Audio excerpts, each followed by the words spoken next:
love to ride an XSR 700, I'll give you that. I can't say no to the MC22 because, oh, they're just weapons. They're weapons.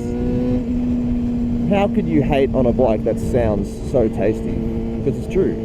They're just so nice. Now, I'm riding this ever so tame because YouTube video. But obviously, when you're riding this yourself, you're not going to be babying it everywhere.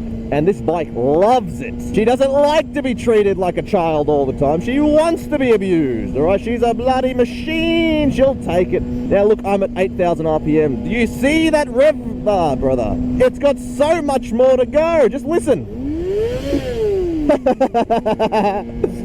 Oh, I'm so happy that I get to do shit like this.